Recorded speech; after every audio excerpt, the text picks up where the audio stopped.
akotoaba sa pepe ye ko akotoaba akoyi mampanyini yes obedi eye Ghana so eye mfie 9 ID enemy nti so koto de o sechere duma se yes Seko City meto anyina su ase ni nyina ye sechere ejura sechere duma se Seko City ena akotoaba no nyame ya adomo a tu be koda bai ochina okay uko bobo ahontem quick ebe se me ko relax na nyame ya adom na ade chin Saturday na matimi ato ne ntem na masa aba back unse me that timetable so was ronti no okay nti wo se me ko back na me ye no quick na ebe keka ne ma boom so e dey so matifo ni ahwefo within the period omo be monitor ye wo ye pa television ene o ye pa FM Promise Radio Promise TV na ye ni omo a ye show na boom ti nyame ya adom o chena de e wo se mitimi touch down or downtown na akotoaba yes Saturday aye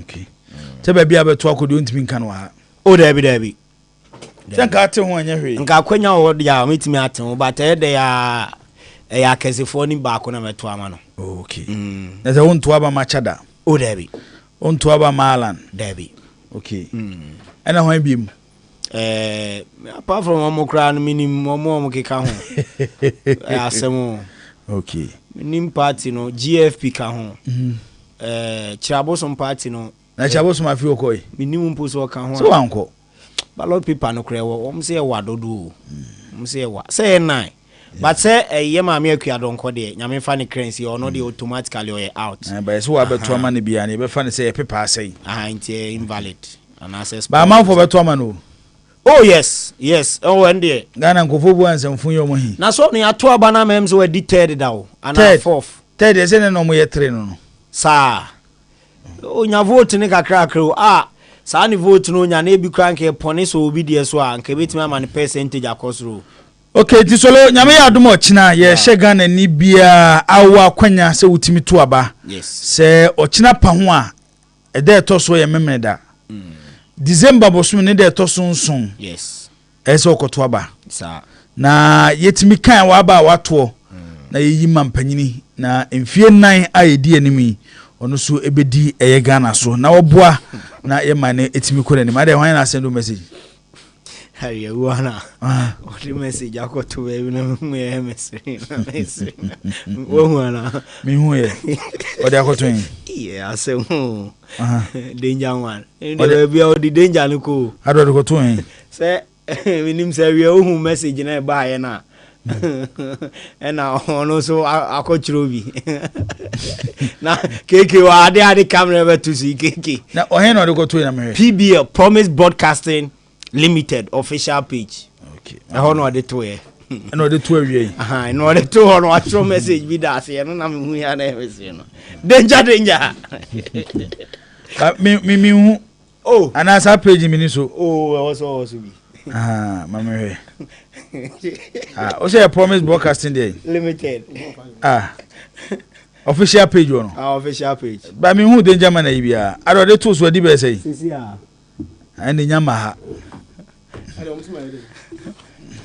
tia so na we announcement say chine holiday me na me announcement Minister of Interior from me here o de from me na me hwe ni boss okay danger na say Minister of Interior issue statement and I wan na da no na be announce wa kire nyam na me announce na dey na so dey go to page it's already in the public domain okay tomorrow is a statutory the general public holiday. Is hereby informed that Friday 6 December 2024 which marks Farmers Day is a statutory public holiday and should be observed as said throughout the country. Simple. Signed, Henry Cote, MP, Minister for the Interior.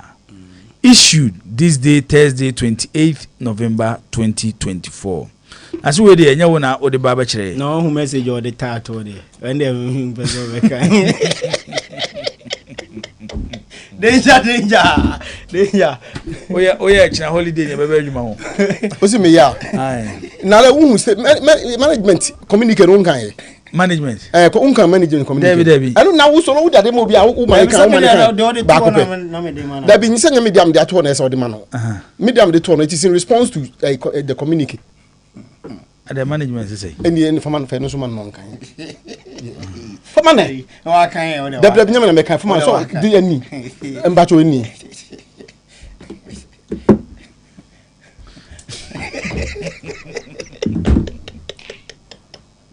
Is it Ajo so?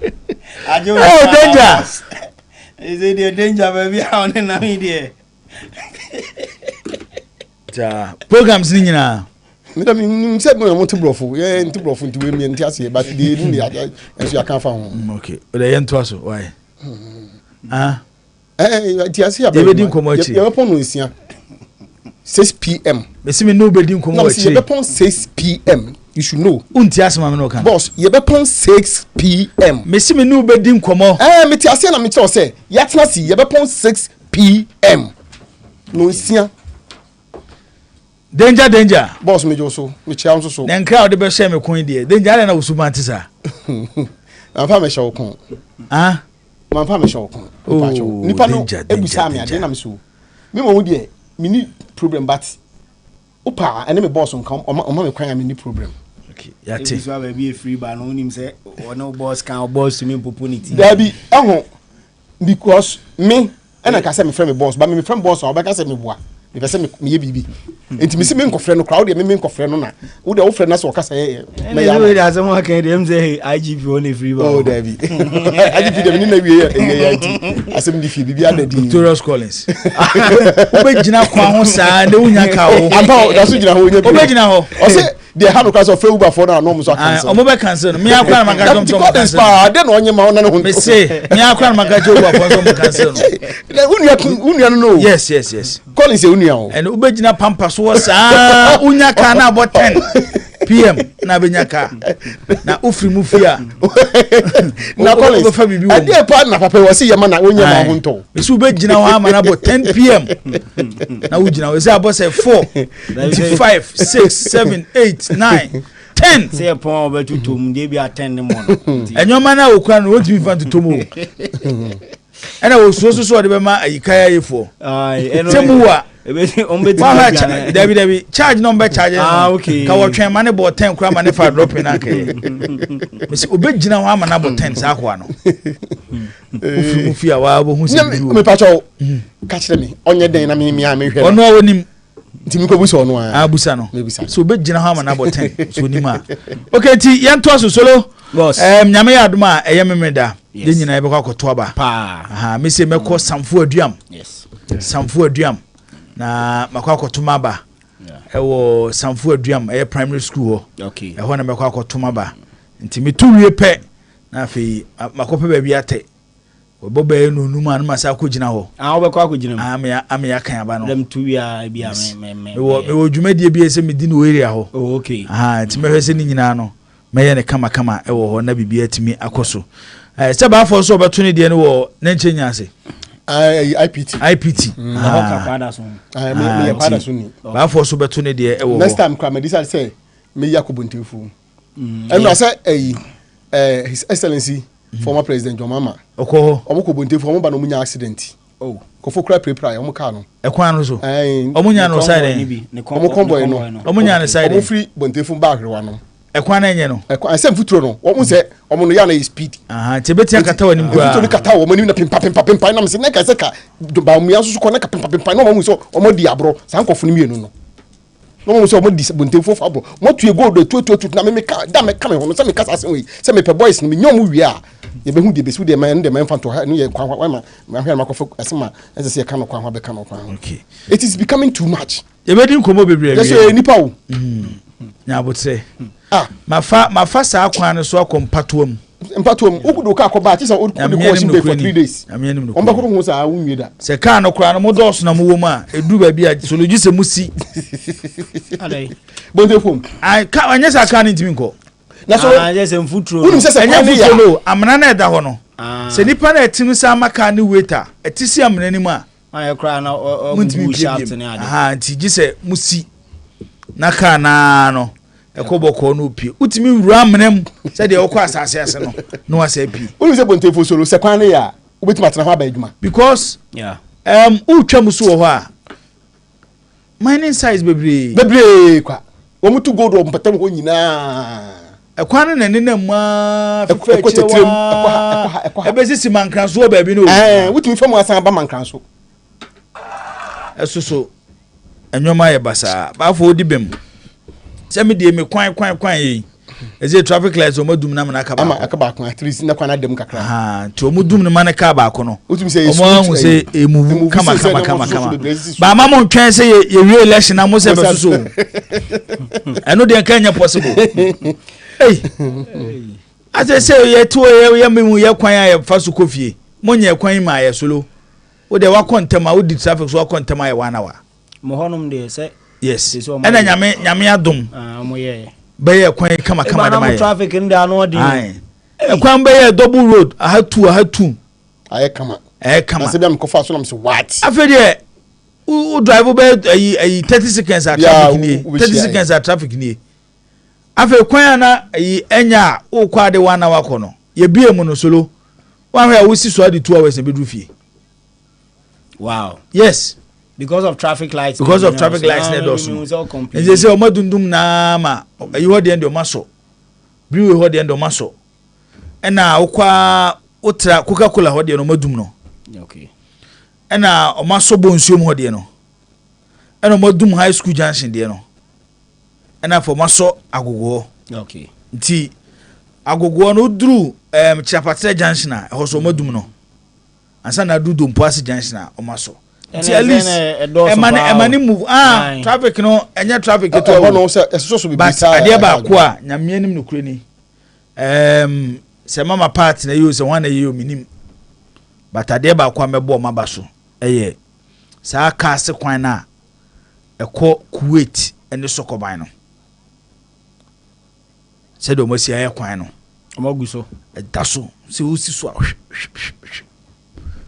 nti ma onse atonsu main road no trotro for no mo kwan no ba ye no na yeso ye ka na epese ye fa ba bi no na wabu afa chi na se wo na wokro no o ma ya de sa kwan no nko a de nyame anim nokure ni mebo MPP aban aba so ko solo na ehu edura na jo a driver se fa ho na akonfo echesu o mo jo mo cars da bia beduru anadwo na obi tiem obi te kwan ho na osu ubejina na bebusa na o se ageme ka ko da bia ju obi ka ho but se de omo aye kwan ne kama nti abasobode na ye de ebema wo mo denja minim se wo futuo bi a o de bema aye Ghana ni bia wo akonya so otimi to aba memeda ebe ya na fe yemfa stories ni traffic na ka no ye tafo kwan ne so ai ho so wie me ko fa ho omo ameboa ye dia kwan no mo ye no wo so amekwan no ama na katafo kwan no ai na before so mbe so amekran na sa na ho traffic ho dada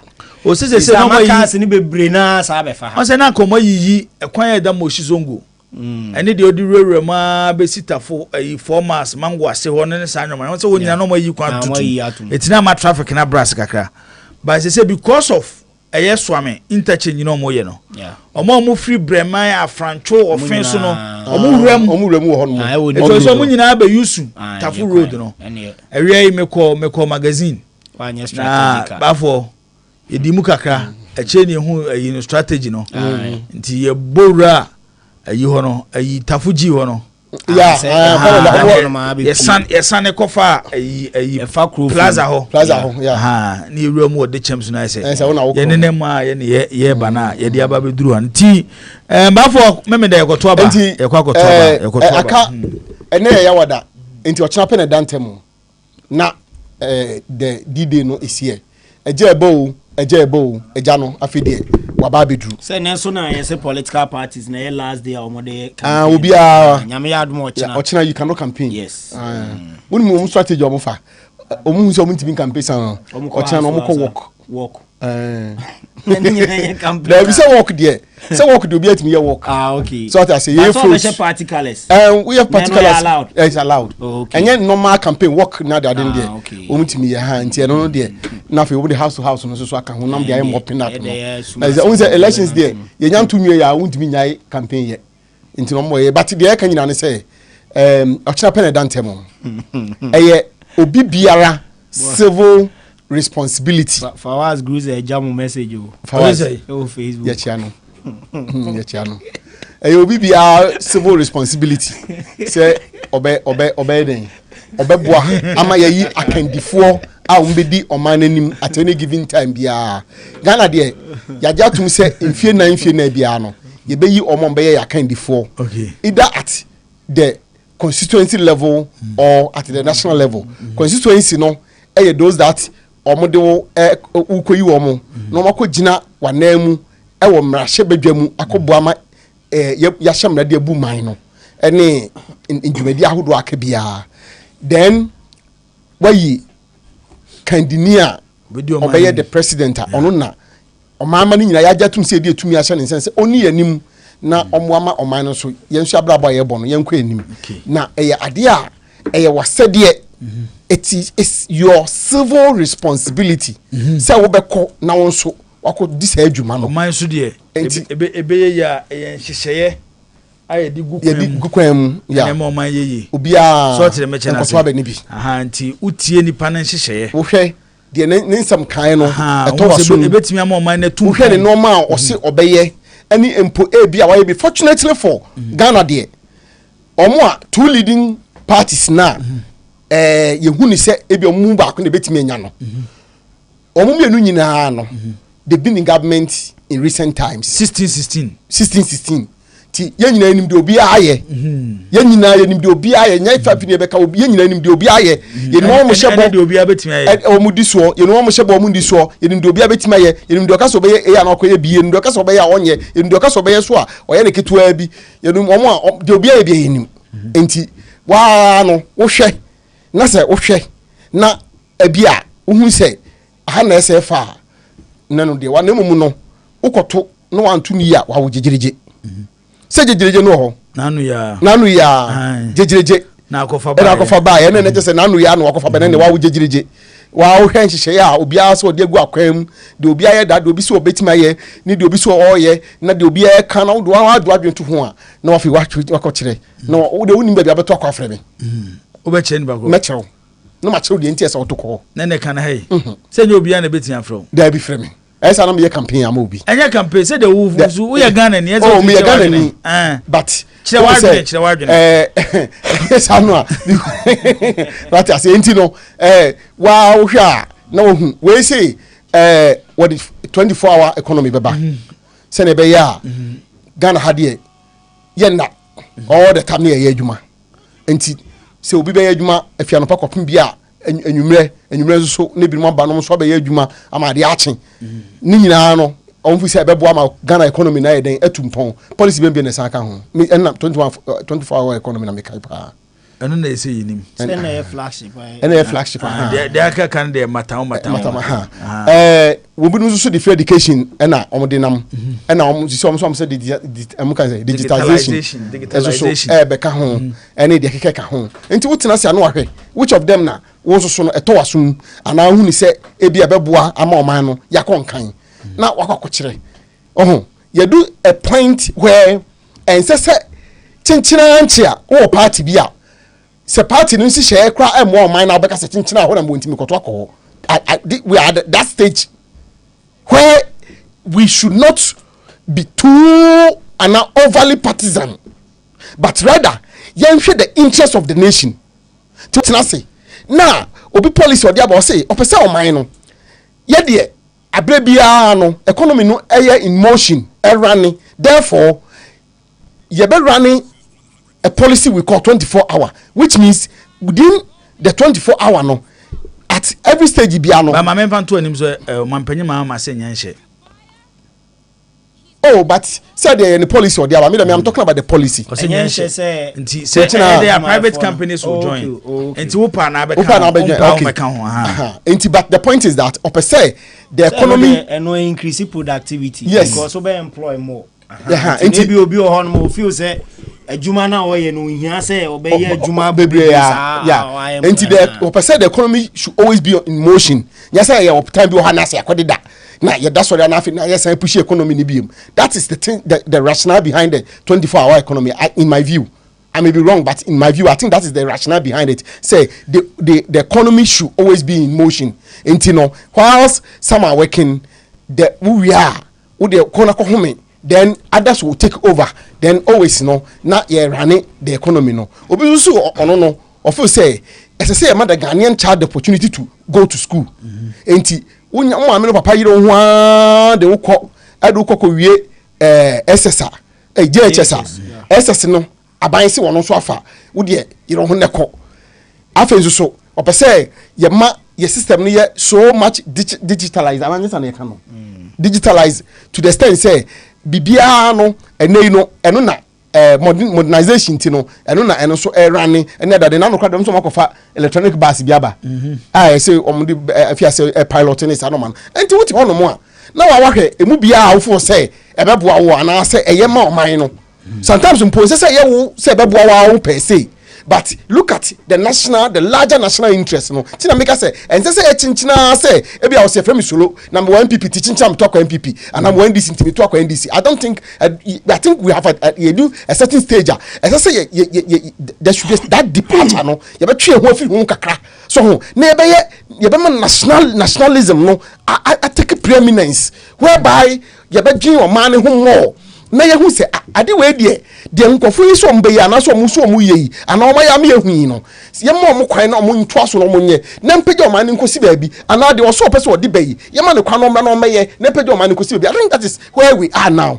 Enti over particization no mo ne sa no ma no edumra I say ye de no to kakra so ho na ye ma nationalism eno so de ntwemo. Oh say but in the interest of the nation no say ka you who say for instance 24-hour economy na bebo ya nyina yenko yemwa na yentimi ro na mwa na emfa omane nko nanim say if you say free education ne digitalization say den so na bebo eno so yemma mo kwan na so yemwa na empushi na nko nanim. The good thing is that I don't the day no national development na say at omano ko nanim one step further baby away why see if independence and ya bank kra na ye ko nanim and the growth of the nation, that is how it happens. Do baby abehwase do baby abeko form kakra, but we must be moving at any given time bia enti o channel don tell me that ye ko to aba uko police station a baby auto aba no uko na waye din say ki wo ho no ma na de kan line no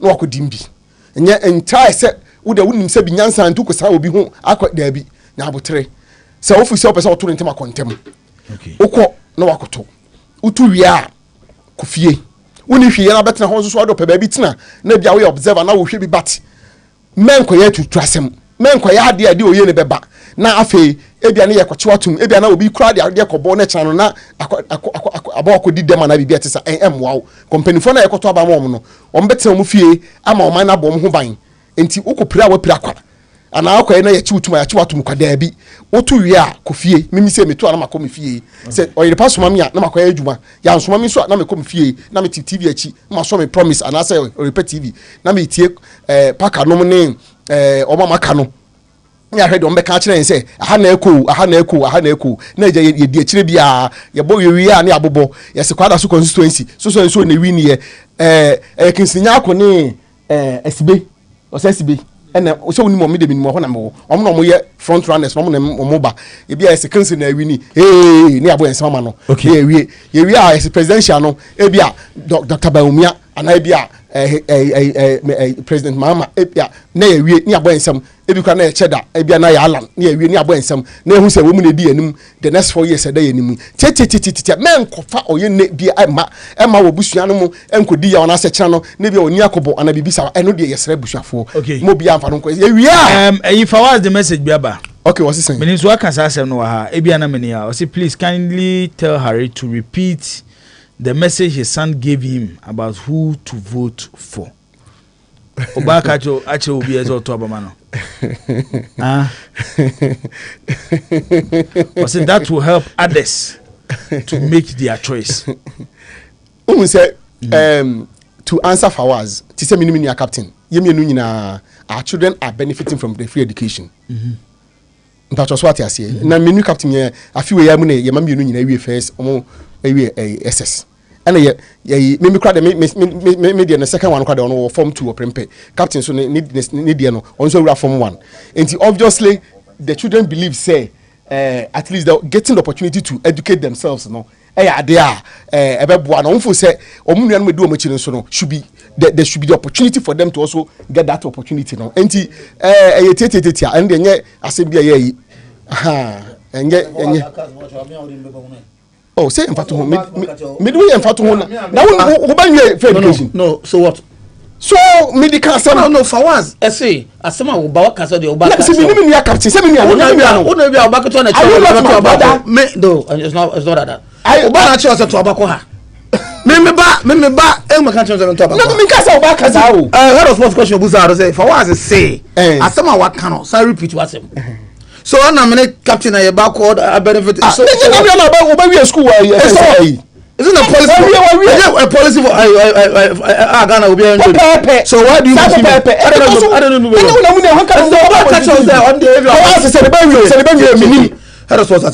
so back catchers want to benefit of free education. As you know, Toma Perch officer a bebo mana akoswa. And you walk at Obasem. Maybe Mambi. No, me can't say Cotusa. Me can't say one bedding. Because me I don't know the day. Me me ba catch them go to baba. I mean case what so kasa. You know, asema for the kind no. One case ana what is yase. So the other man na consequence. I do catch us no. Because we can some keke. How you should bring me in? Because me na me point asema me come point. Say, una waka wasem already you so. Right? Me ballot is supposed to be secret. But what the other country I support the secret. Me support. Openly, me just my campaign mobile. Oh, so party. Between you and I, you know. But on radio, I am keeping it to myself. I don't think so. Because on the message we have on Facebook, messages is baby are all. For what? No, for us, crowd don't go for my baby. On the fact of the matter is that I saw no, straightforward.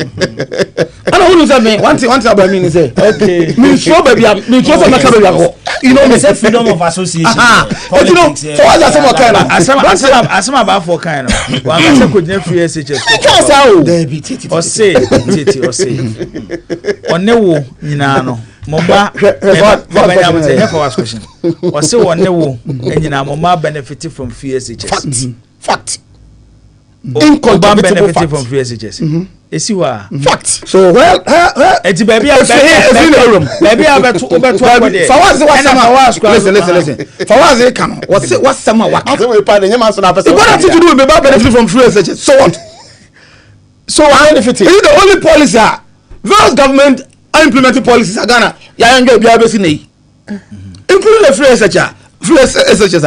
Yes, Ghana for benefit. So and I back catch you say but I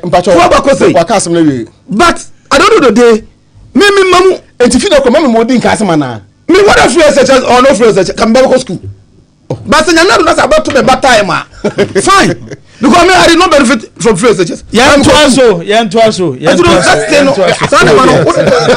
I mean vote secret to me Material and was. No, if you push me to the hall, I can tell you where I belong to. I would even push you. Why? Thank you very much. Now we come vote to Poe. Obiako Fi Osijibo, I think you guys are blacklisting me. You don't read my messages anymore. I will report you to the chief of staff.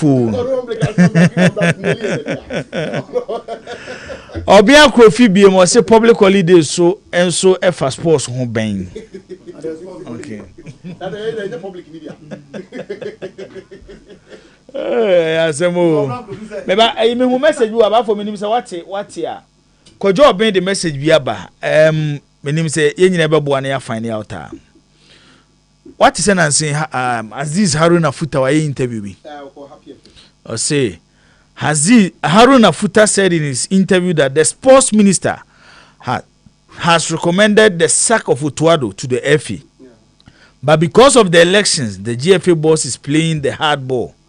After the victory of Dr. Bawumia, Otuado will be no more and the GFA will be checked from the new administration. What is Wakoka says? Oh yes, in fact, I even called for the voice and pay, but send a program no structure and maintenance discussing. But when say I this on the foot of me my dad and then you find that. And I even wanted to call him, but the fray Ubia obey no back and said, no. campaign is heating up. I mean, I don't know my imagine say. Well, say we end next week and then we back.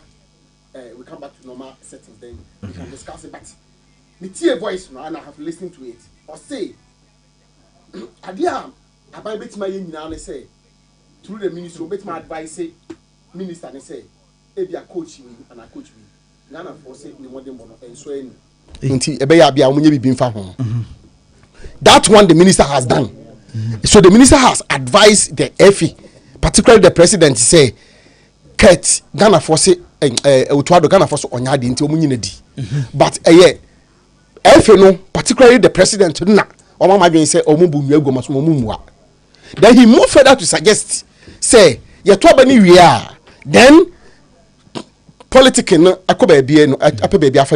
then they can now come back and tell the FE, say, look, Munyewe. Now, boss, when I heard it, I started talking. Enra, strong sources be, I can't tell me say, as at Enra Nana Minini Pakoneka Sano, Otuado himself claims, and I'm using the person's words he tells me, Otuado himself claims, say he doesn't even know his fate. And Pakoneka tell me say, if for the tested waters, and Omoka say, on by consultation, and Omo say, and Omo they wanted to test waters to see the reaction of the public. Because they still want to keep Otuado. And Otuado has confided in some people close to him, say, Onokrano, he doesn't know his fate after submitting his report to them. And he, a bit my end, say, as it as more can I say, probably the FA people think, say, Abamu Fono will not let them have it easy. Just that, and now time now, and as a period now, woman in Tina, I say, or my don't forget, same this week here, Honorable Neil and Vanderpoy. I know you can come do a interview. So Bekaya, wiki moi, minim se be a trust one. On the crowd, or say, you're talking anyway, or take over as a minister, or bedus of if you know. And you know, the FA themselves are sitting on timing bomb or tanta hooks, or winning or fate. Mind you, the information we are picking, and they say, Papa be a no take if you can say Infrastructure House to say here no back current FA from penning for no. On also so yes, only who say. Enti omo ankasa no omo hu ode na eho selfie ho no so no ase eni ho na ase ayemre abafom enti omo ankasa no omo ye bit shaky kakra, and they know this one. I'm saying it, the FA people knows, say document has come out from the FA secretariat. It is in the possession of some certain individuals. Some individuals then they will begin to unleash these documents into the public space.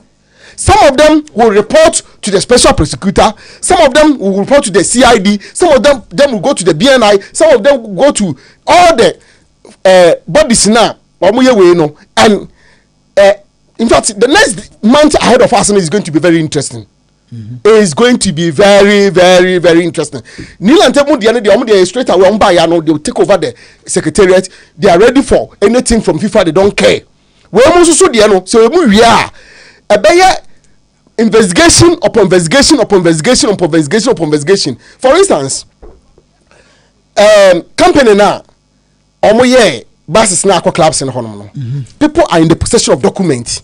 There are general buses in free. People are in the possession of documents, including buses now changing on chassis numbers. And somebody told me that is criminal. And so as of now, none of the buses has been able to be registered.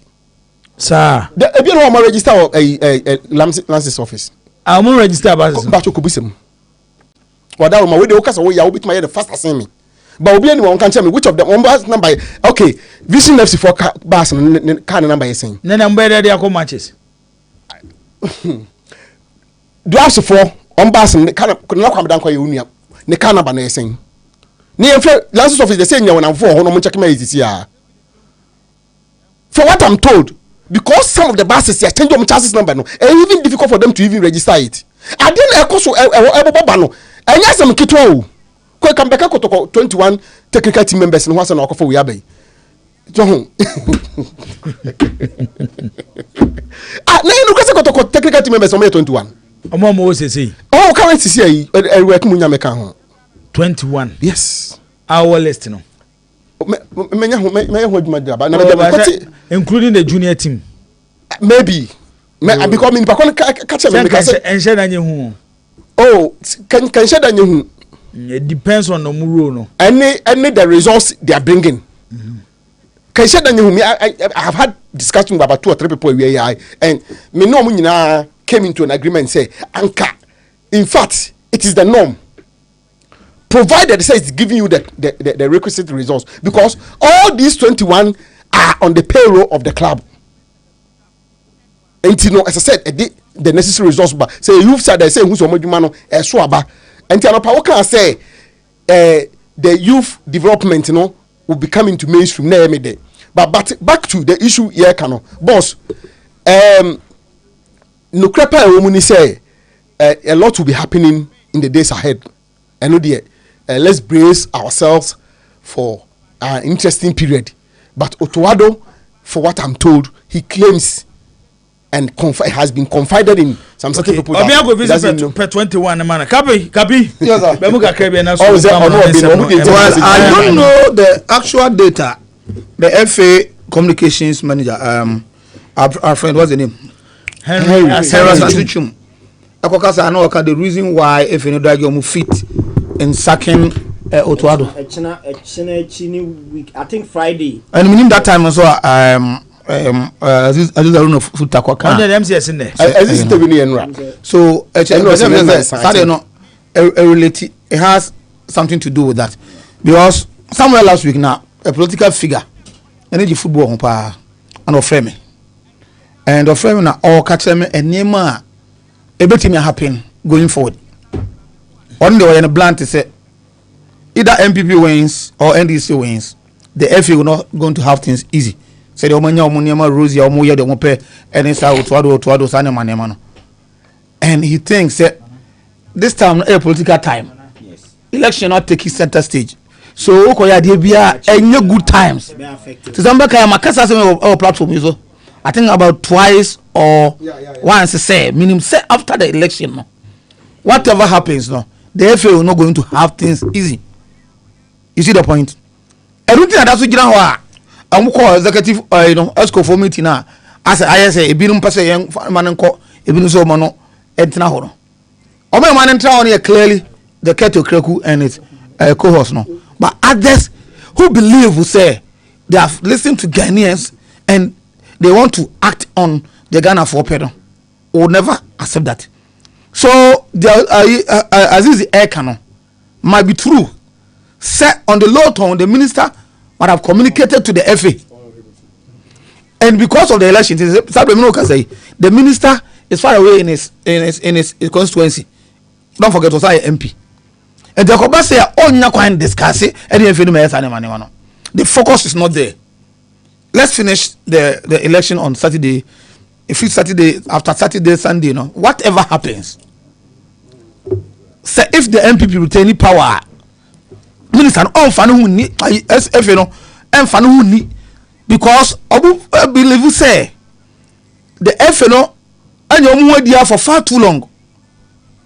Cup of Nations upon in Cameroon, in Cote d'Ivoire, Africa the baby abedu no akwa actually clear so the sequence na. I just said the FA no en mon hu modern. After someone crofo complaining so the friends and cronies that nepotism na ekoso ewo ho no. They've also seen it. And a koba. Many believe say the government of the day, you know, is so active. They know Herbert Mensa as one or kana was a waste of taxpayers' money. They be a recorder about but results are you know keeps on being that bad. You know, they can take over as an association president, you know. At least who 1 or 2 maybe I can say we've seen an improvement. By all the national teams and fact. Yet the appointment why you nipa say mo gu hono nipa no. And you know the FA will not going to have it easy. Say the way can say Nilam te akano maybe any the position of the party. But I want to say if the NDC wins on fan who easy. If the MPP wins on fan who easy. And never bet me access and today you bless yourself for that. Now you train because we are in the election period. Acha nkoka Monday there. Na yehu baby ade no direction ade no eko. And after that no acha in January or share the new government no ina over start implementing them. You might see some changes at the FA. Say crash at the FA no say dissolve no and I say whatever means at least you be who say FA no will not have things easy said no since about last 5 or 6 years Omaba is all about merrymaking and more making yourself rich at the expense of poor Ghanaians, and that will definitely happen. So you want a good whatever smooth election. Now whoever wins now, running head on so edeba because a government be a was said there say who make sure say baby osika ko piano and say when you go ye it is a custom for abani wa every also as abani call because the taxpayers money and they call never be and I'm the American say the football people the protocol the house of folk Mediama and them can decide to say okay there abani call form but the idea called the abani echo and as journalists and as Ghanaians I see a pushy whoever is in charge. Minister Yakista so long. Yakista so long. Many believe that or the worst minister Ghana has ever have. But then it's time also active. People cry, baby over to Abano. Say the party when anyone never start to a minister. And whoever will come, I am aware of Nema Yakosi. Pegana yo. Yeah, Pegana yo. Say FRO air coso, that football air coso, national teams air coso. Now say Katy Bedi the next 50 years at YK. I don't know the day. Media say Ghana football air flourish.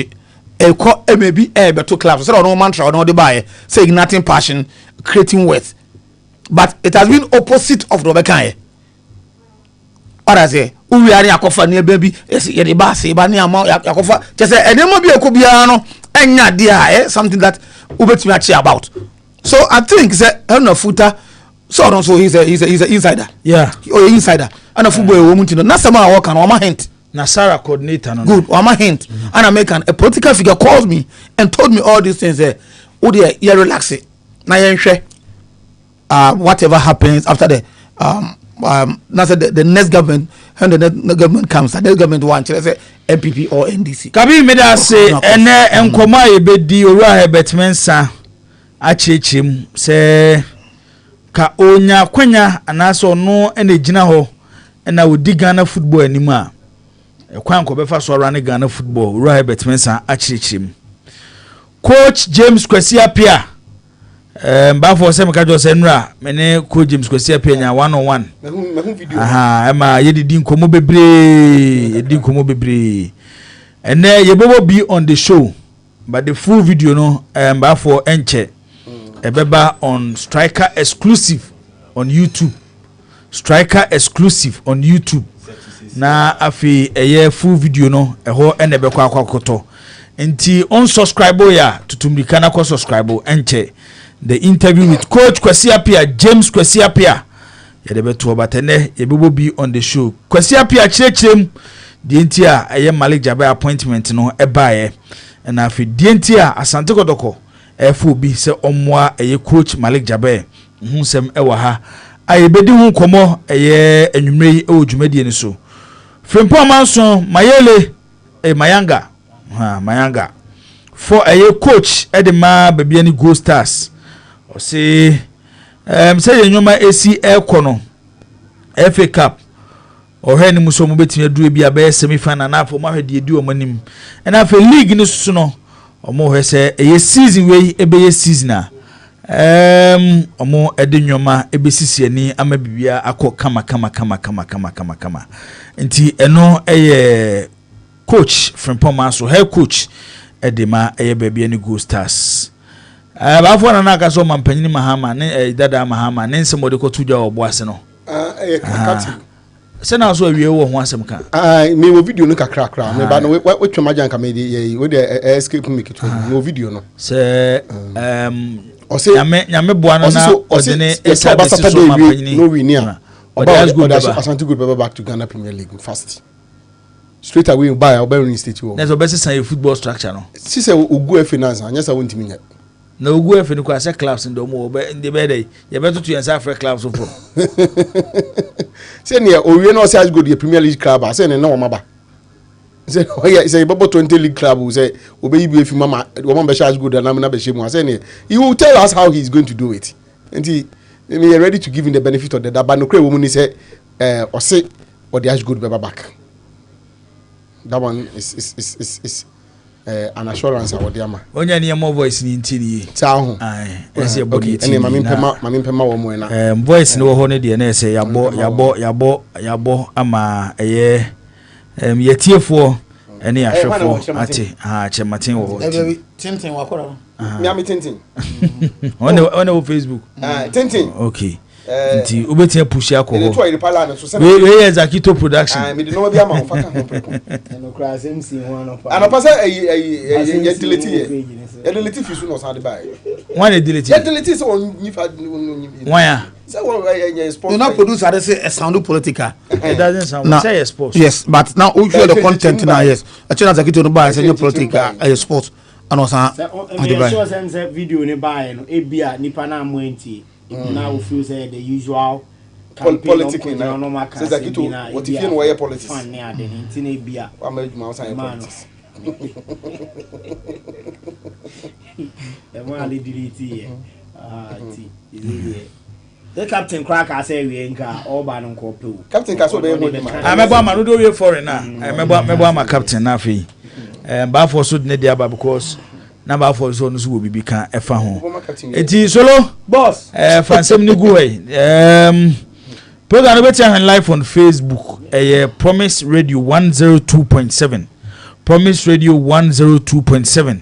Na ode wonsem a wo no abomoden afa ho. On TV so no utie anase wo hwe on Promise TV. Said the dane de no na be kasima du ama na bo no nsia e bie line to na ye na tiefo ne ahwefo omunyina no abomoden etso edomadwen kire aba number ne 0536161607 na 0201941461 ubetimi do onsem no afa ho e wa bra wo frɛ na wode wadwen kire aba edwumadi no nti solo boss yenwura ma no nimu kakrai na afi ye ba coach James Kwesiapia yes an exclusive interview solo yenene ekoye and say enche say dem kan no yes strikers exclusive on YouTube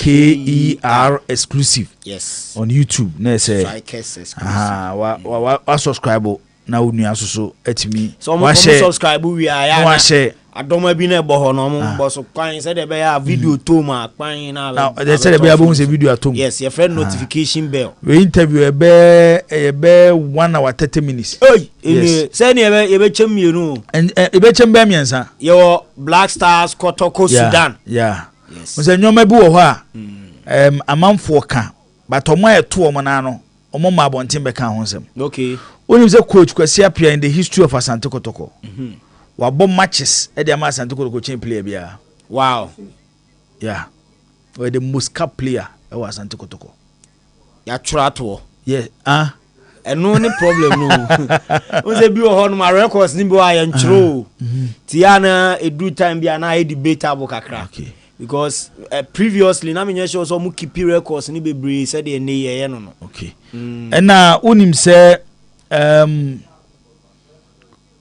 Kotoko bo match man she ongu Baba Yara Sports Stadium 84 omo defend 83 no sa ama Kotoko ntimi an qualify an ko manim hey eno na osu okofi supporters afabone o say afabone ke player from park the story 1992 one Abedipele yeah captains who sensem no watching and so chechiri mu eyipa is exclusive power reason why Malik Jaber Chom 3 Machim 3 I do say we are talking about 1 month at you know did you Malik Jaber so reason why Malik appointing as an assistant after so retire o say born 93 season we are no and Kwesiapia retire na onim say after Malik if you Kotoko no watara ne bae That was something 95 now. Yeah, 95. Watara ne bae. So Watara mso wanchi. Or your assistant to Watara.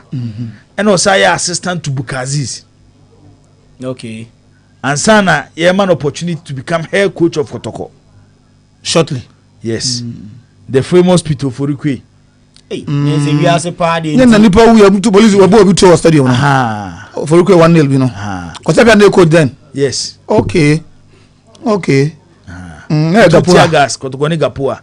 There's a Kwesiapia, I assistant to House of Folk head coach. Yeah. Wow. So what Sana Oba Black Stars are. Osaye assistant to the late coach Jones Atuku. Okay. From to Cloud Leroy. Was on the project too. Of course. And call Cloud Leroy. Yeah. And Sana Okumilo. Say Cloud Leroy the na no can say me or say the first you were Black Stars as head coach no. When lose more than 2 matches. The first thing as a Black Stars coach. Or say Cup of Nation 1. And I qualifies on Zambia 2. Cup of Nation 2013. And Burkina Faso. Okay. Says our tournament match and I was South Africa. No, and I qualifies no. In Zambia that was World Cup qualified to 2014. Was that South Africa already about 10 or so local players? Or baby, no. So lose 1 game. And Sunday they call Cup of Nation. Egypt, no. Wow. Olusu to only Kenya. 2014 World Cup so Olusu game. No say me can oba 2014 sana 2014 e ba so no. Yeah. Nti ye 2014 no e different. Yes. By besi 2013 Olusu only 1 game. And sana ye 2014 World Cup. Okay. Yeah. Wow, now they with them say I escape a lot of people. Anti. I didn't go. Ni nyina no ye be So no the board daru ono be kana sem. Ono be kana sem na obi atie. Ono interview de menya nanka metima konyom nanka me heada. Na Kotoko project no. So chichim adakoja achi project no. Enyomo mpeso mo ye ne time a omo de ato ho nyina no. Okay. Ni nyina no bo mo de chichim ti wa ma current Sudan so almost o kan nyina interview we dey ko to ababa e be di nyina na asem na to Ghana wo Angola no wa hente o kan nyina qualifies ndi esie nyina game nyina ya capture videos Black Stars any Sudan wa ha wasi coach Otuado ne message na o kan after game ni say Sudan for ya lucky no monye lucky or return leg no ascend the na any post coach a on kasa o yes I would disrespect o other coach no. That is true. That is true. Na say Maele two other qualifiers na nsem hye ni mu pa o.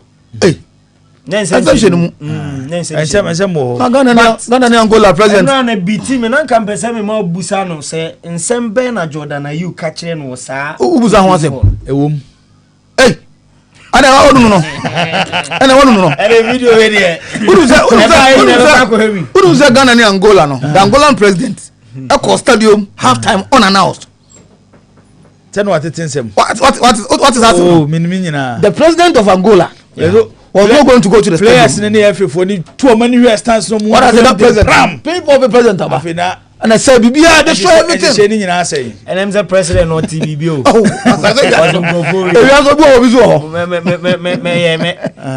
Mama Muema. It is all we are. You on Kotoko technical team no. Me information be so ha. Okay. Information be about the technical direction of Asante Kotoko. Okay. And the appointments I am hearing must be next week. Yeah, but bit me abasono.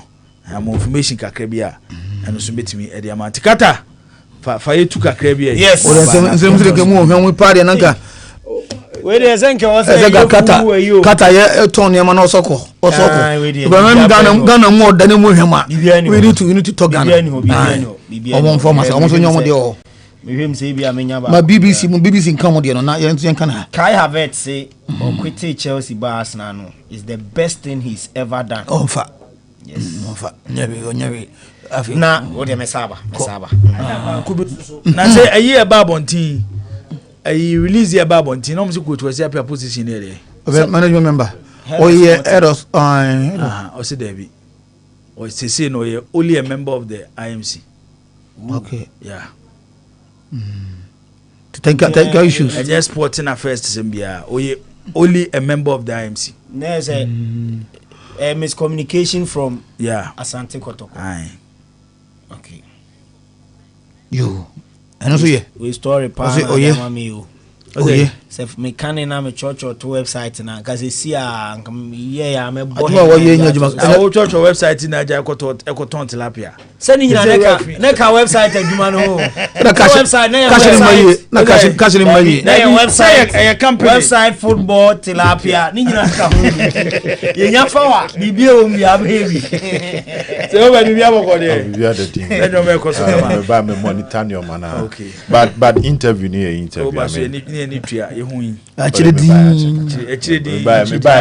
Be done be 4 times. Was he send this signal say kwasi apia interview no strike be there chire ndi. Oh chire ndi. Yeah, say adwuma no ni mu a onso. Yo my alert no. No strike ni dey offer say echo. No. There will be intellectual property. No, me I respect the game. Judy. Na say me video na ba. Emunsem ni kabie. Betira video no na wokotam. O de ye dey. Ensema bati say asema bayi. Oso kabie. Anti kabi. Na wokofa ni pana de aye Debi. It we say 3 series on. Yeah. Okay. 3. Na no for is a nationalist no more yasasa no. Say there. As o more attach to bibi. There we are. Omonim de o. Ejani ya so go obi aso. Ejade so obi aso. Na say to me wo one side. Na Adakoja ache 3 pitches. Yeah. Okay. Yes. Natural grass ni mienu and artificial ba. Say the artificial no more. Oh, yeah, more. Omako. By no matter almost by next year March no more we 3 no. Yeah. Wow. By 6 months time there say. Now ubusanze between now to March 6 months. Ubusanze all factors considered. And the memusano. All factors considered. But container no ko ka say bi on be page everyone. Omo air try say building na start here during Dr. Sapon administration no. Omo be ye ho adwuma. Okay. Omo ye be keka ni nyina wa. So we ha you know. So be ho adwuma ya. Enti obe ho adwuma in which ombesi hostel. Yeah. Ebe house youth team no. I say free Obuasiaba. Yeah, say because project they be koso no. They will move to Obuasi. Okay. No mako campaign Obuasi ho no be ye omunyoma nyina. To mu wie ha na omaba. Aha. But senior team ne dey hostel. So omo be te under 17, 19 and 21. Okay. Enkomo ho nti. All right. Eduru ana solo. Okay. On Striker exclusive YouTube. Yes, Striker is also. Modern akwakohwe bi. Yeah. Chenche babo nti unse enyoma project bebre su gu ho. Yeah. The visit to top football stadia. Yeah. Ewo asase so no. The website come. Remember the website. O me the website ma se sia ba ko bia ko ton website ase bia. Do kwan na nam so ha. Yango. Ti e hesen ne ma beko. Chema den say. Oh, the bien say. Then say yen teasy story na man crofo. I interested some be ha. Akwa we say on the one crofo views bi anko be ha bi wa de so. Yango. Delight natural mineral water. Omo account ena ye di show no ebremo enem enwumre na oji delight natural mineral water ni bi ewa adwaman so pensu anoma no ena ye papa me kanfo de ama eno eni nsu a oye dwumadie bi a ode bedi se ye wedding e ba December parties ahodo ni nyina delight ene ye gem ebiade akwase a ruler distillers company limited womum ene a produce senso enso wo clean test onomu a emo ahoden 0244 08 5085 0244 08 5085 Midima for Herbal Hospital. Dr. Time da so no all the time. To yare ne so na wasa de amount. Obano nyare shemu eso bedrua oyade no nsan fan kofie biem enti kuma se eboakwa atwema gogo akra pokiase mayira eho ena Midima for Herbal Hospital ewo 0244774282 and 0500727215. Perfect skin and body therapy. Pimple stretch marks na so ben say nipa skin no na ba perfect skin a won be yim e de afri o mo di no mo honam say say nipa bia wo say wo skin no perfect what I say the be dress na you nsa ho ana say you awa mu kakra obi who say yes body na eba no body slimming body enlargement flat tummy ni na omo boa no ma ye bi diamao Kumasi Bush and Abraham Junction Accra or Ketan Junction Episoft Lodge Hotel na Osu Akwaje Park City House Abronsa in the first floor and a perfect skin was 0553 312-911. Oh, Baba there. Our University of Cape Coast College of Distance Education, Bachelor of Commerce, Bachelor of Education, Bachelor of Science, Bachelor of Arts. Our UCC. A weekend class in Tino. Stress Bia Enshadenim. Wasim SSC diploma and matured applicant. And no. Omo aye jiomo no mabesua de banks ahodo aye forms no Ghana no 225 cedis any 250 cedis for matured applicants ADB GCB Ghana Post Zenith Bank CBG Ghana Prudential Bank GT Bank ARB Apex Bank na Republic Bank 0530 028 162 na 0257 902899 OP wallpapers 3G wallpapers ahodo omuma bi odi decorate dem ho paint no me wacho isin check akra bedside lamp ring light blind curtains plastic wardrobes center carpet air diffusers flowers ni nyina omuma bi ade a e dew abrabom ni se obeda sorry na wate wani na wa dan a odam no se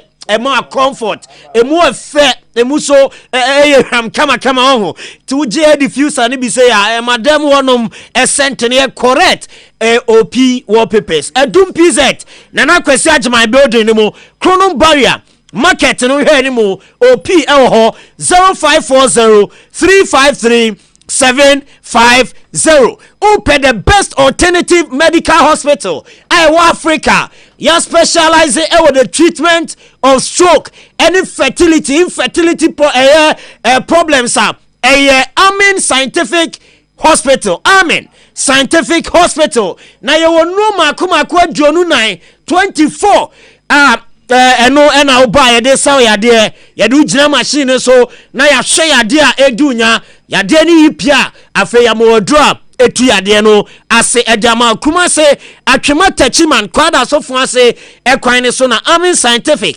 Hospital ewo Ghana hesa 18 branches ya to apete omamu antiba bia ho fa bia no ubenya Amin Scientific Hospital ewo 0277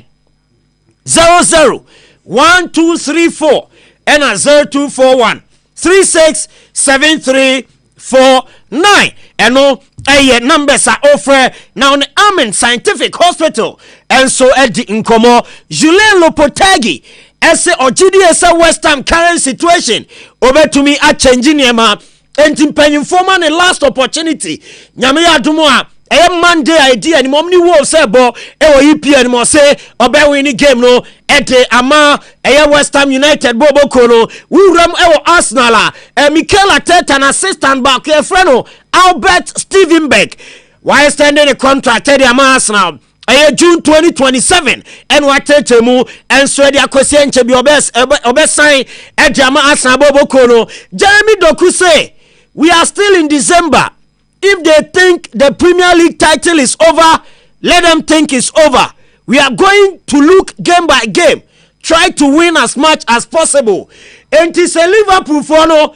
If you say Yakimu 9 points and 11 points, and na League na ya mo koso ngene sana ye de tetechiro na ye season na and o mehu de League no Jamie Doku Samoa one ready to jump one Laporta bossa president or say papa say Hansi Flick ontimi kakata lankasa no wo say aboa omo na ebane sa emanin fall into trap bia ni nyina ne so no oba no kasa wonte ne Dutch ya Germany ene brofo kitwa bi entu kakata no di na temonte obona baso a wonte wo say akawo bi eno owura no adwuma so edema basa wo mo etim na no and so any day free one Laporta one so camp eba boss so weekend the money Atalanta nebo mu coach no ya a concede defeat to Paulo Fonseca or say never a good moment to meet Atalanta at this time.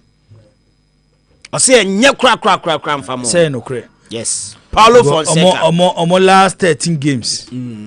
Nzomo lusubi. Yes. Ti Paulo Fonseca say enye good moment so mbe Atalanta. Intino eno ye de eba. Claudio Ranieri say Ade Manasa. Osi Rubina Moriasa. No Rubia Mori on your day.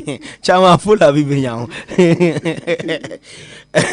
Claudio Ranieri the tinker man was it Roman campaign no ebe started against Lecce weekendi wabra Giallorossi womo ene Lecce ebebo enso ewo eye when Italian Serie A no Claudio Ranieri none other ena Leverkusen ne Bayern ye mama no near red card ewo DRB Pokal game na mpanyimfo amani 2 match ban now say Germany di okwa udi red card o Pokal ni mu a o serve o suspension ewo DRB Pokal ni mu enti sa 2 game ban we no Jise mano ni wa extending the contract next season and san wa serve ban no nemo se season e ban na we no so mo bo bie mu a enya ade a ban no be serve ni nyina ne se Pokal no ma free mu dada enti 2 game ban ena omo ede amano Kai Havertz makana asem no also free Chelsea Barca no the best na waye ewo na brabo mu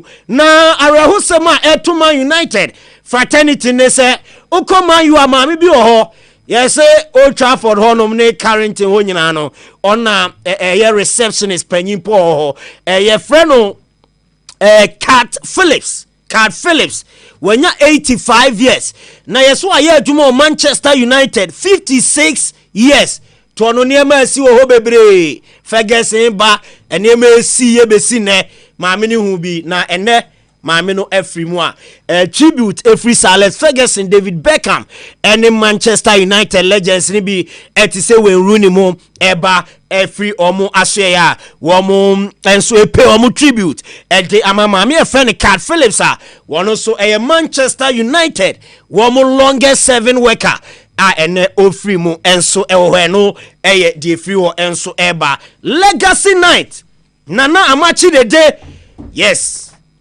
29 December kwasiada edi animu yi ne na wotwe bo se mienu no aka 3 weeks yes ti kwasiada be na wotwe miensa na ese 29 December no na ya de kwabna kosia Japoma Forian Ponsa Kofinti Stone Boy packed na match the legendary himself and so abeka will be 300 cedis a regular ticket VIP 400 couple 500 tenio enya double a couple antino uko jina gate na oni obi kam sika bom 250 mo be dura ye be hesa mo aware mo ye couple yes na sana the 500 de no amamo obese uye ticket reservation a *713 *33 *20 hash and a table reservation no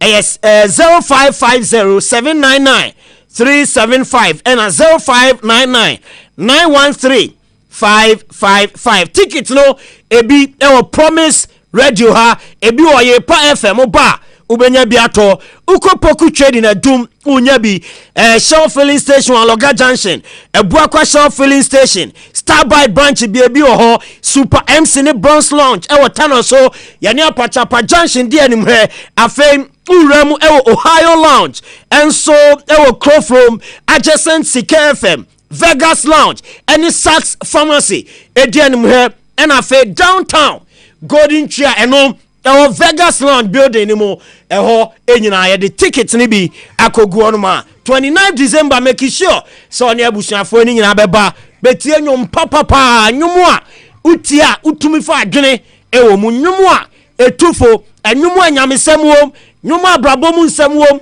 nyomu a odo asem wom bibia a wohia wonyomu bia no 29 December amachi dede kwabna koso Japoma Forian Ponsa Kofinti any Stone Boy nti boss ye gina so na afei ye de no esiminim se enen so walo du ba ku bi atoma Nanka. Yes. French is aujourd'hui. Yes. Ene. Odi bi atum wa ha na. Chematino they say no say. Human person. Okay, Kakrabi solo we Kakrabi. Okay. Kakrabi. Fulham ne Brighton. Yes. Okay. Bournemouth and Tottenham. Sure. Premier League no. Yeah. Okay. Fulham ne Brighton. Solo go both teams. Fulham Brighton. Go both teams. Go both teams. Okay. Bournemouth and Tottenham. Yeah. Go both teams. Hey, yes. And another also number power. Okay. Both teams to score and so some power. Aye. Yeah. Yanko Copa del Rey. All right. Best selected matches nibi. UE Olot. Any Sevilla. Yes. Win for Sevilla. Olot Sevilla. Casirano. Any Atletico Madrid. Win for Atletico Madrid. Atico win against Casirano. Okay. Conquense. Any Real Sociedad. Okay. Win for Real Sociedad. Okay. Okay. Where we? I'm a AD Quetta FC. Any Osasuna. Osasuna win. AD Quetta. Okay. Okay. Osasuna. Coppa Italia. XX Lazio. Any Napoli. Okay. Wanya. I'm a nyano. Okay. Lazio Napoli. Okay. Win for Lazio. Yeah. Omesha Napoli ne. Yeah. Hey. Win for Lazio. Also this one. Win for Lazio. Moreirense in the Portuguese League, Primeira Liga, any Sporting CP, double chance Sporting CP. You say the Sporting CP pa ne bobo ana. Okay. And you of the Belgian Cup, Anderlecht ne what Westerlo win for Anderlecht. And one. To when you say? Menya 1, 2, 3, 4, 5, 6, 7, 8, 9. Yes, Anderlecht win. Ti you be can also na boom na they are two striker exclusive. WhatsApp page in so. Fulham Brighton both team to score. Bournemouth Tottenham both team to score. Olot ni Sevilla win. Casirano any ATM. ATM win. Afe AD Quetta any Osasuna and also Osasuna win. Ewo sa game ni mo. Real Sociedad ni Conquense. Real Sociedad win. Lazio Napoli win for Lazio. Moreirense any Sporting CP double chance Sporting CP and afe Urem ewo Belgium womo so a cap ni my friend Becca van Belgie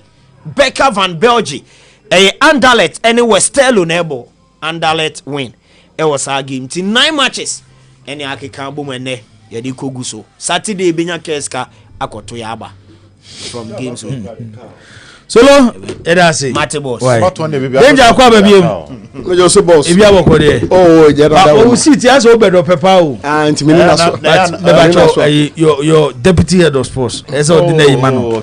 Interchange. And yet designated for anybody. Into the amount. So what can is hard here? At least. If it is from the head of sports office. Then fine. So won't say yes sports na me wa ha won't me soro wakonya mo metena ha da bi enyi aha ti so so wo di be dey dem do wakonya ma so tell me na say it is over move to a different location why now deputy mayor say you dey ka next time bia no next time say ne be ya next year we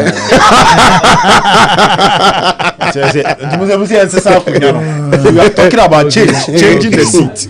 Solo obia kofi ba for say na ye dwene ho okaya na nsem ho ame no kotena yi ana ye didi nkomo Solomon Kata say the nyom Messi keka kono nso obia kofi so hu na ye dwene ho say Solo say move no be ka panel no ho who say some of them can say yes Solo he has it obia kofi he has it so tena chiro no so my discussion pa ti enche oba be ka panel no how will panel so be pressure so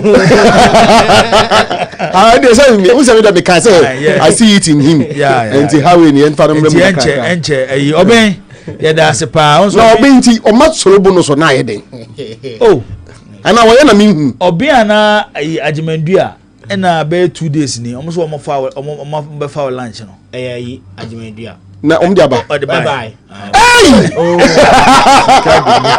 yeah we de manu yeah manu ade lunch nya to wase oh yeah na sabe tu ga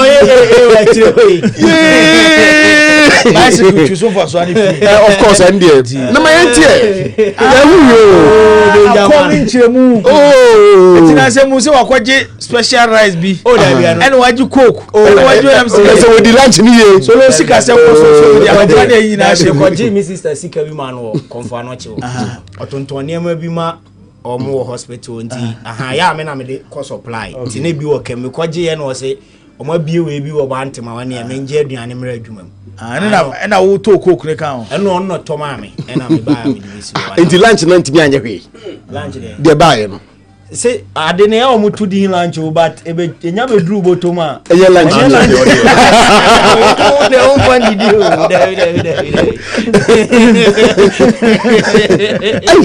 ananya ayi Ajimedua no ma me ya ibi a ono so no so be ya ama no ana ya Ajimedua enyo e bi wo ma me ya ibi a okay o de ana aba na bia so de mani si okay mama na si ho me bia e kire ebe hu de be si okay danger ni Friday na ya ko mu no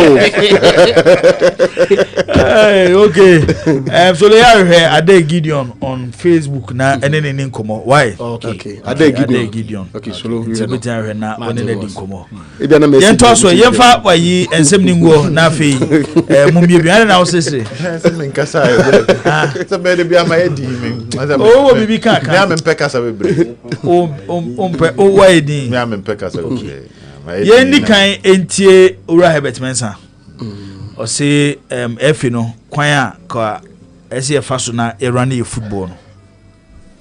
I remember after Kwesi left the scenes and they were entering into an election, I made a statement then. It's the same statement I made when I took over Kotoko that was so controversial that I believed in the case of Kotoko that the board members, Eugene Adu Poku had dissolved the board, but I was suggesting that there was a need for some board direction, but every board member should contribute a certain amount to be on the board. It's a privilege to serve on the board, so contribute to be. And I'm not saying that is the case of the GFA, but I think it would be great if it is, that certainly in a couple of elections back, I stated that whoever should be running the GFA, the easiest thing to raise money for this side of a beauty pageant is football. So therefore, you shouldn't go to the government and be really requiring the government. If I was running the national teams, I'd be doing that because you are the chief. When even in rugby, at my recent AGM, when somebody got up and he says, I'm President Mensah, and I said, no, don't call me the president. I don't encourage it. I'm the chief marketing officer for Rugby Africa. We've got to look at our finances. We've got to look at our structure. You've got to look at your governance. You've got to really look and say where at the end of the day, because for the entire continent of Africa, I receive a budget of $2.2 odd million. The entire continent, just over. I know, and that's to run about 8 competitions, airline tickets, everything else that is totally included in that package, staff, administrative costs,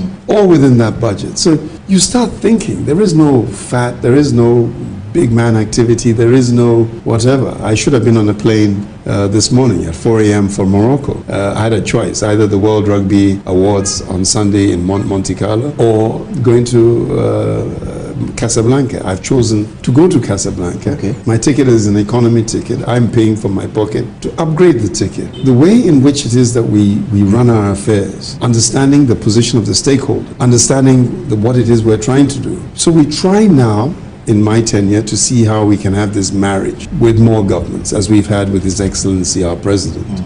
Uganda as well, they came to the table. Pick up these costs, pick up that cost. Because the significance for your country, by us staging events there of this level, if we can bring the top teams in for the competitions, is a big deal. Owa Herbert Mensah machichimu kwanya ofu se esenka efi no efa so run your football and o de toto ni position o sisi as Africa Rugby president budget de man na kwanya ofa so de register de boa Robbie ane ebibrem ono ene da no coach James Kwesi Apia so achichim dientia Asante Kotoko appointed Ura Malik Jabe as a technical director of Kumasi Asante Kotoko. The role of the technical director now is to make sure say there advise coaches on issues out there. And you see this position, the reason why you cannot give to any young guy is because you need to be a wakochida. Now in the case of Malik, wakochi kotoko, wakochi national teams, for two kind courses out there. Until if you see, this guy can keep reports and records of things that are going on. It becomes easier in the sense, to come here, he has opportunity to see the team, and Malik. Someone might say, "So he's old," but Malik is now even writing the book. He's been like that. The type of person when it comes to actually that, and that's what we need. We should have Ubia, apart from giving advice and then making sure everything is done well. We need someone at the office there. Your junior team now, with me, the stretchers, the senior side, the junior side as well. And you should have a report on each and every player, filing everything. So, but protocol officer, we should have both. If I say Amora Dia, we should have Amora.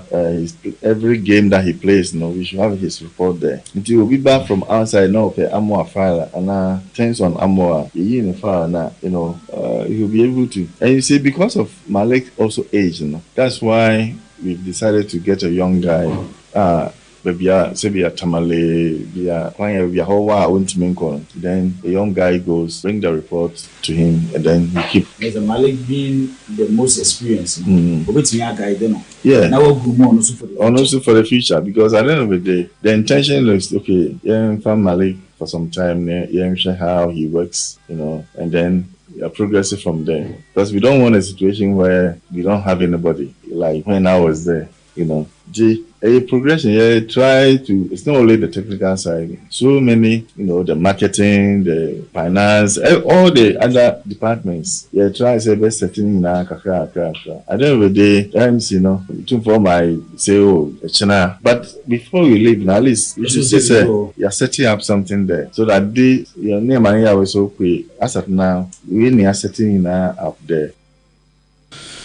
We Coach James Kwesi Apia. Nchechemu kakra ode aba for the appointment of Coach Malik Jaber. Said them kan the full interview will be out on Striker exclusive on YouTube. Na say but program now so you be born kakra. Seven doors. Je be born kakra. Na full one there akoda ba bia beda na asamenye sa sa pepe danger man boss maminti we na menko se wo bedwo ebrani ko yeah ye twa bia gum pa say Saturday auto 7 na 5 mu nwa wo na ekrusu ya yankoi enti mamin fan free Mr. Herbert Mensah. And you see, it has always been say ye de ade hye won sa anase se wo ni swade hu na wo hwe ade no se ne sitie na unya akonya no a watimi a prepare ade no enti abre bia no se wo de hwe ti se wo de me small digression se yemfa nti se politics ya nkofo ye ya me da yekoto ho abai almost obi a ostandi bia e ka kire wo se moma me akonya no na no de me be candidate for an academia meye we binu wo ha omukọ as far as telling you send ya ombeye no kwan be fa so ombeye binu mbuti bi ko as far as kwan be fa so ombe generate the resources no na omode aye na ama omanya gidie anase omama na gidie na reshemu na afetumi no e de ahye omonsa. So you look at the Ghana Football Association and then you look at anytime there's an opportunity for an election to happen and I say to take place no ubehun say e normal ya na nkofo ka ho asama na say ebisa e ka kire omo beto aba no ma me akonya na me yesi we dey yemfa the current FA for instance the Ketius Okreku bra oye ne campaign.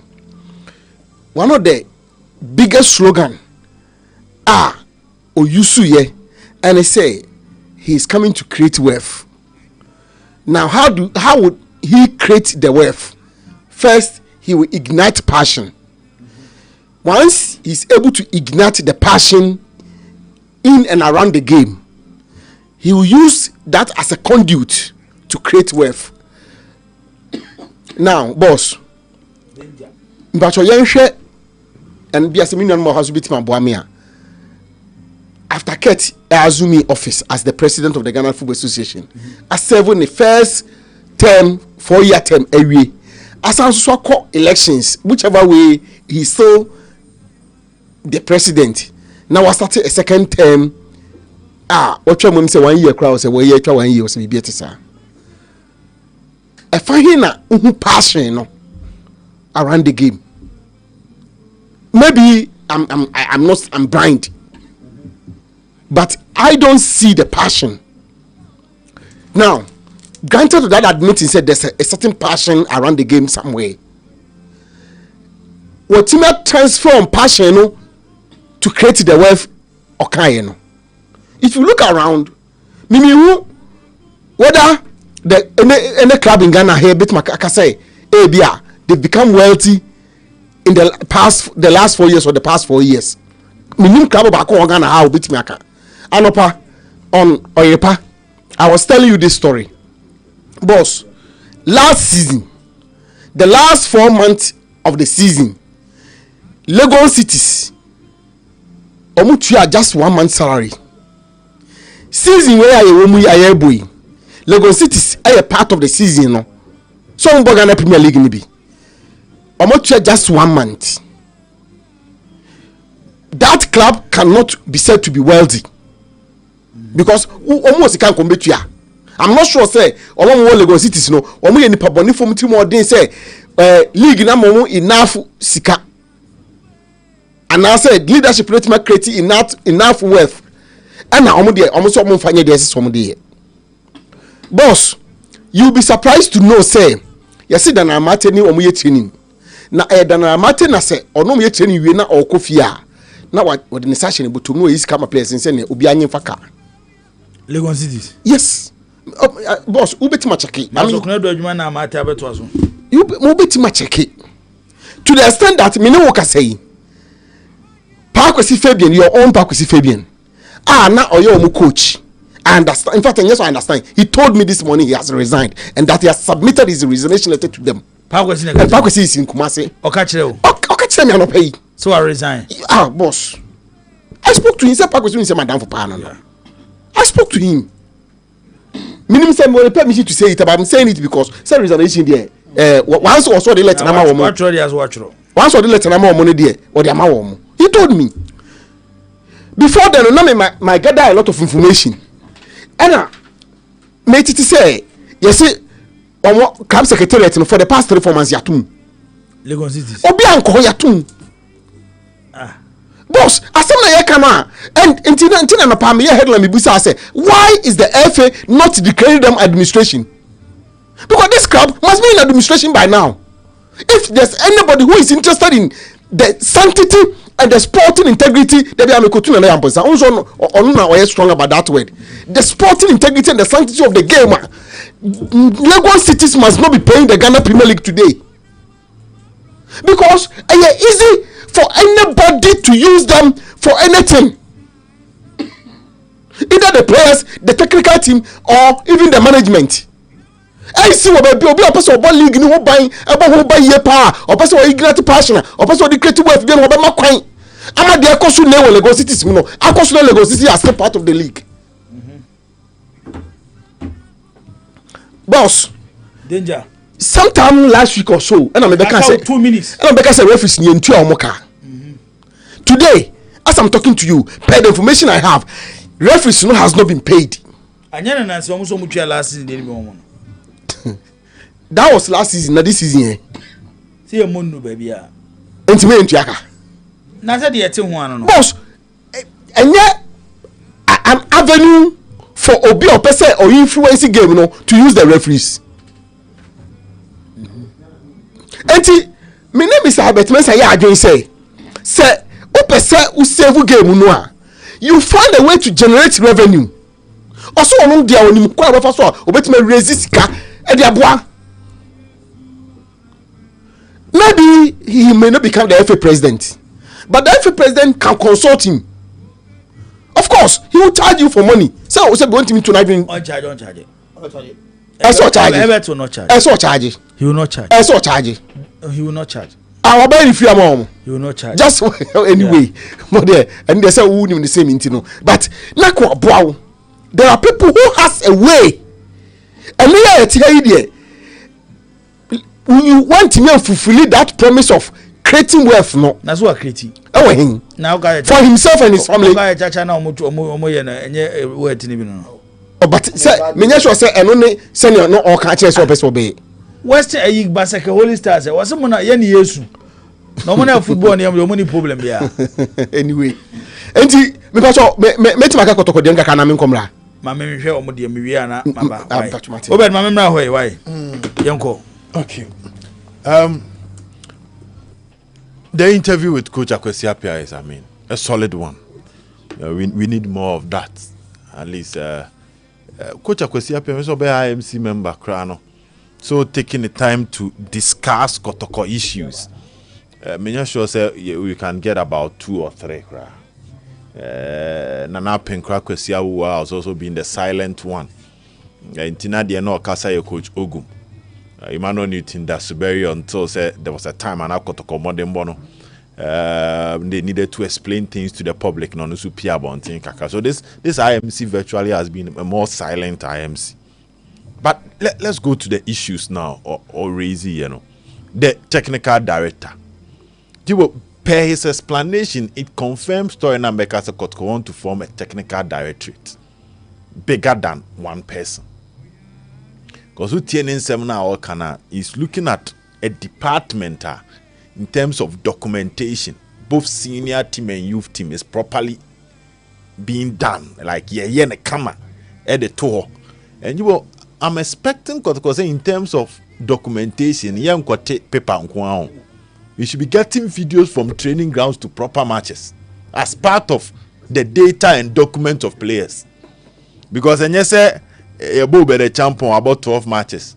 12 matches, washa one go near and Obiba no atchairman, no.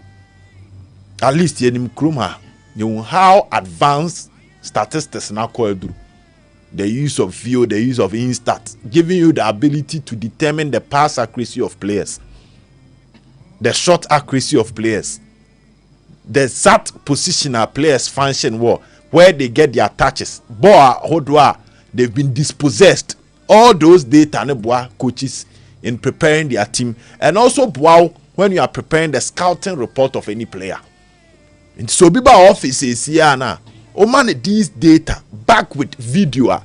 The person is convinced about the player. And also say what's the transfer market now? Me sure say we've all been part.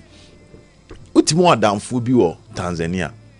No send a mail, Facebook, Twitter. So Ghana League, minim say a pa na locally muni right back be oyade.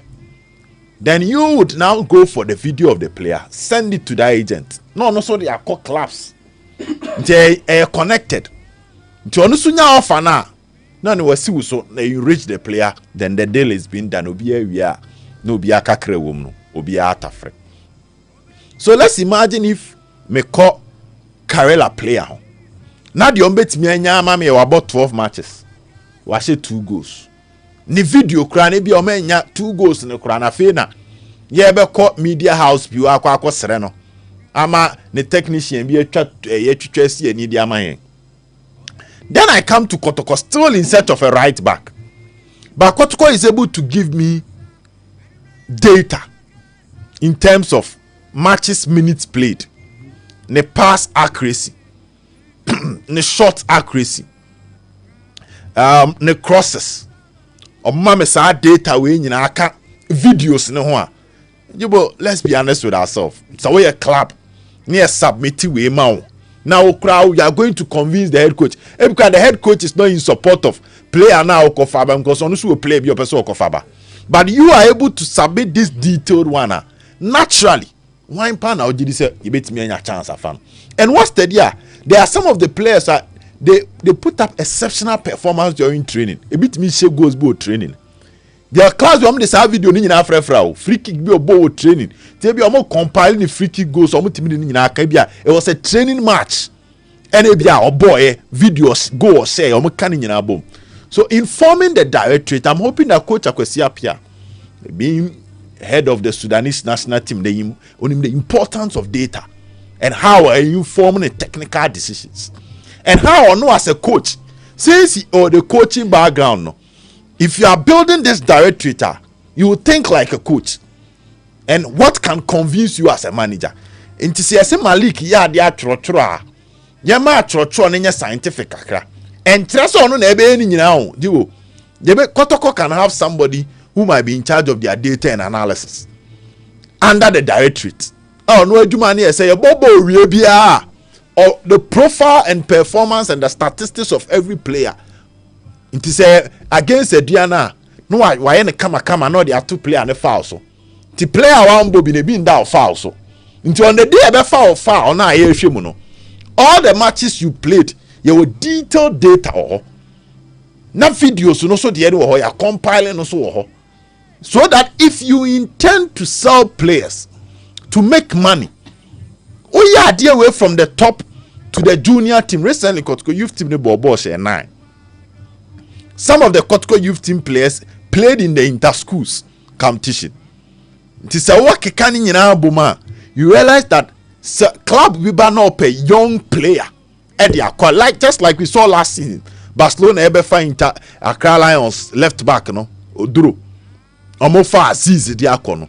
You can also convince them when you have these things, and you can also send it around to make money. So, Omoma investment in co department, it shouldn't be just personnel. Okay. Oh, they should add that scientific touch based on what is expected of them. About the sana. Se technical director no krasu two coach in for and only coach in tenacity on the table. No more engaging in technical meetings the emotional aspect in the content kakra. Rather, this data no ebe inform the decision. And even if the technical advisor want to advise the coach or the director want to advise the coach, just like Coach Akwesi Appiah is saying it will be based on data. Okay. And to make sure say the idea is good. But the execution we need more than personnel to get the department running in such a way to be a beneficiary to the club as Antikorakojibu. Obed, me say, Captain, I mean, you na yenye nkofa ye native for ni ahwefo so. Yeah, I feel like a good move. And some coach Kwesi Appiah ka any Asante Kotoko ohihia omo pese omo ye. Ni na say omo try to emulate the current not say recent times how football is being run, how things are done in a proper football structure. So yes, the appointment of Coach Malik Jabel followed by other appointment will be follow. I think Kotoko deserve such level. It's long overdue. Anna Yegna can be if you say Kotoko the technical department is not enough, the others say someone appointed to add to it to make it complete. Because outside Ghana, it didn't Asante Kotoko war. They cannot respect Asante Kotoko a no. Say if those people should come to Ghana and see how things have been done here, be disappointed, hugely disappointed. But I believe we say it starts from somewhere. I've learned to now study the OBA. In a haste to criticize. We said the appointment of Malik by, especially the appointment of deputy technical director by, I face some sort of criticism be and I didn't know, but I don't think that Obi to the I hope you are getting that point. They know where they are heading to and what they want. So I can only encourage them to continue to do that.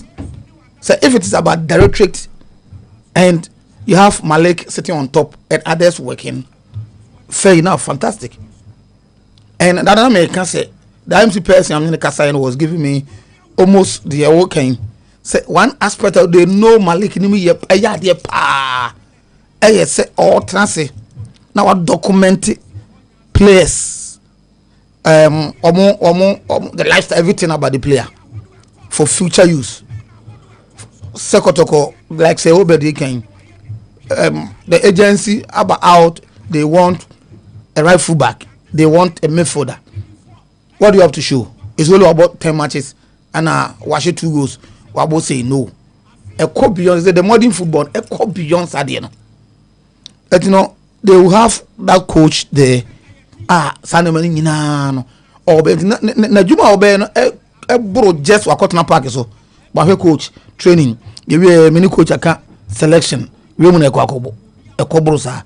So I think we should accept it and encourage them to go ahead and to do it. The implementation is going to be huge, but I know a gradual process they will get there. Herbert Mensah on the FA. Me free some penny for baby says the bomuchiche free so as be catch the den chemo wa. Opeza poku yanyi na chi.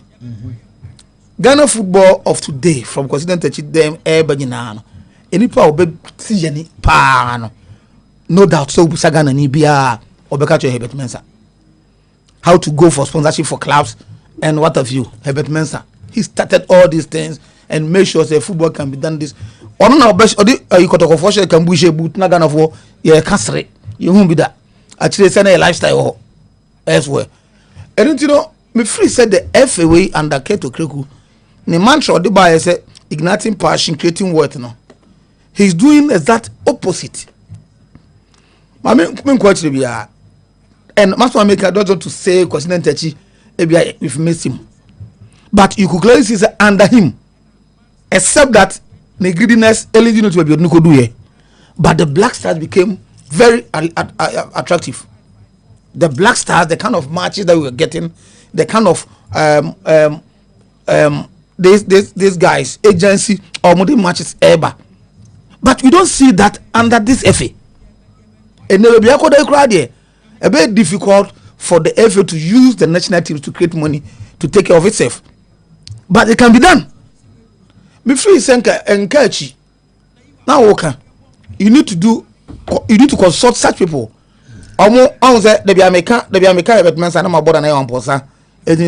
You see, and there might be any people so difficult. No, they do it with ease. Just like the same thing I heard about those days. And no man I do to I did the gun better. But because of training, medication from no, and or more exposure to and Sanya Manantino. No more anymore with ease. So not too far from here. And I am ponsa with a name man no introduce you say if maybe you have allowed him to continue. And that typical Ghana, another Kumasi young concern about 3 years and would this and or you say without him with my go to figure we know I said Nipa already but you better come and get it to a point who you'll be frustrated. Now a clear Herbert Mensah them are the people that we need to be in our system. Okay. Who's at the point in time President was consulting him? Sir. Of course. At the point in time President was consulting him. He was going to him through the year now all the ideas to help him run the FA. Or they ask people like Mickey's Achi and they will tell you. And you know, I think that he's hit the nail right at the spot. Captain, the FA must do well. But Wakunta and what fast in the birthday. Well, hey, as I'm going to go team manager or Hinibrina. The second born Hinibrina, second born, your friend, Nana Kwame Boateng or Hinibrina. Nana Kwame Boateng or Hinibrina. Of course, yes, so we are all here for us. Of course, school or Gloryville National School. Kote.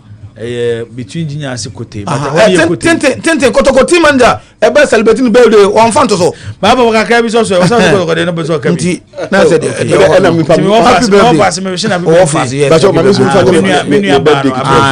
Nana Kwame Boatin or if Makuja or Arias be out kama. Control was okay, also could just move. And he says, walk of him, our end, I said, oh, be a cost. Yet, Benzo, and one no, baby or Tiani baby, I'm who took out crowd 5 minutes.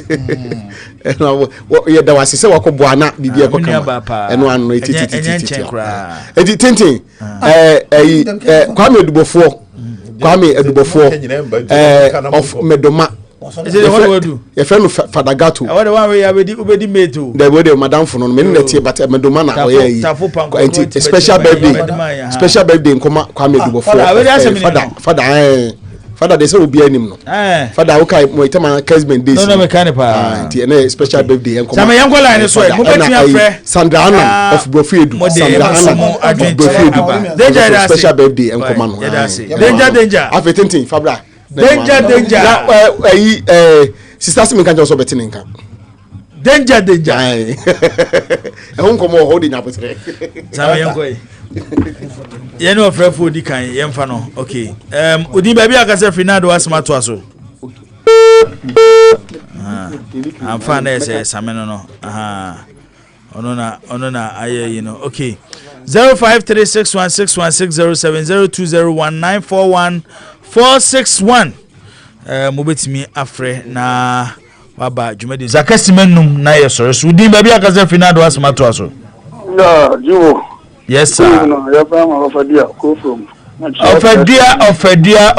Ofameton kache.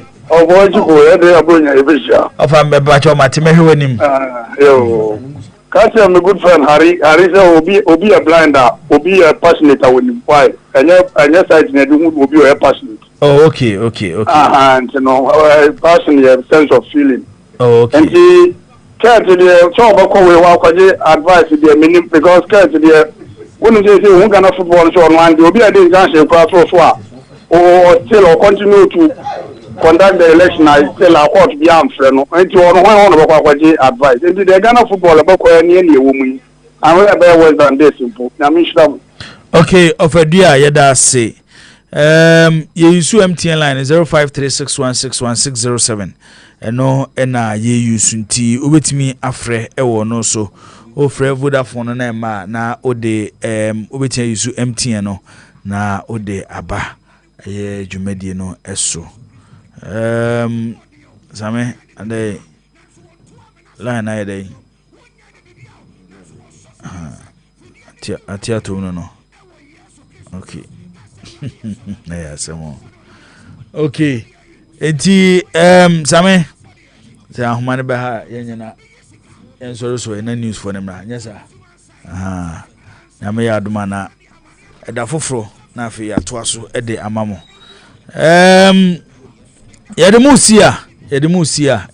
Asia news at 6 enche na eba beto aso ewo promise 102.7 said ye kan no nyame ya aduma memeda ebei Ghana ni bia o akonya awa kwanya se utimi to aba no se obomoden na wokoto ukokromoti eye utumi ko na kokoto aba na kire eye panyina se odi Ghana so na emfie nan aibedi anim no ono ene be yo mampanyini ede ama oman Ghana nti memre da ye nyina na yenhye ne nso wa obetimi ato aba wa obetimi ato aba se unuru bre se obeto aba menko hobi o koso make sure say ukra ID card ID card so make sure say bia wa register dada nya fe na akodu akokreti problem bia na ya bomodin na ya hwe eyen kratem so di wo ma ya don say si machine so na yidi aba